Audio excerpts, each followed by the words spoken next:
Məsələn, elə tələbə olur ki, çox yaxşı oxuyur, sinifin və yaxud da ki, birincisidir. Amma məsələn, sosial bacarıqları biraz zəifdir. Bəli, introvertdir və yaxud da ki, özü təklikdə işləməyi sevir ki, məsələn, mənə dəyməyin, mən araşdırma aparacağam, amma sosiallaşa bilmir. Yəni belə tələbələrimiz də var.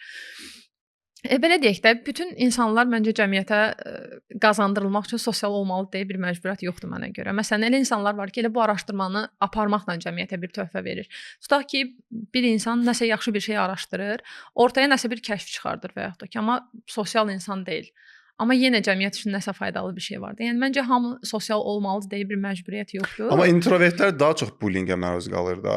Çünki bullyingə məruz qala bilirlər, bəli, amma dediyimiz kimi elə tələbə var ki, şeirdir, o da bullyingə məruz qalır da. Yəni bir sosial bir insan da bullyingə məruz qala bilər. Bu yəni onu şərtləndirmir ki, bu insan sosialdır və yaxud da ki, sosial deyil. Amma dediyim kimi elə bir insan ola bilər ki, introvertdir, amma elə bir şey töhfə verə bilər ki, yəni dediyim ki, hər hansısa bir daxili bir təşəbbüsəmi, belə deyək, hər hansısa bir kəşfəmi, yeni bir ideyamı, yəni bu da bir töhfədir. Yəni bəzən elə töhfələr olur ki, həqiqətən gizlində qalır da. Məsələn, ictimailəşmir, hamı onu tanımır, sosiallaşmır, amma əslində bu insan çox böyük bir şeyə töhfə verib. Yəni belə gizlində qalanlar da olur. Amma yaxşıdır ki, işıqlandırasın. Sizdə var belə məsəl üçün istedadını kəşf etdiyiniz tələbə, amma o özünün fərqində deyil.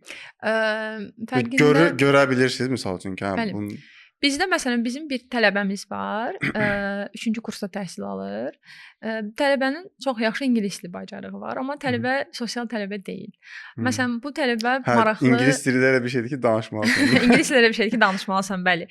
Amma məsələn, bu tələbə məsələn maraqlı qəzetlər oxuyur. Məsələn, indi qəzet oxuyan tələbə çox azdır da, belə deyək. Oxuyur, araşdırır, baxır. Yəni tələbələri çox vaxt nə maraqlandırır? Mən dərsə gəlim, dərsimi oxuyum, müəllim mənə yaxşı qiymət yazsın, imtahandan keçib vəssalam, budur. Şərtdir. Əksəriyyəti nəticəyə fokuslanırlar. Amma məsələn, bu tələbənin özünə maraqlıdır ki, əlavə yerlərdən nələrsə baxır, oxuyur, mütaliə eləyir. Yəni bu hardasa biraz gizli istedaddır, çünki sosial tələbə deyil və elə sizin də vurğuladığınız kimi dil əslində danışmaq. Biz onu kəşf edə bilmirik də o zaman. Əslində elə bilmirik, dediyim kimi bəziləri təəssüflər olsun ki, belə qalır da, yəni gizlində qalır, amma eləmək üçün əlbəttə ki, təşəbbüs göstərmək lazımdır. Nəticəsi olsun olmasın, ən azından bilərsən ki, əlindən gələni etmisən.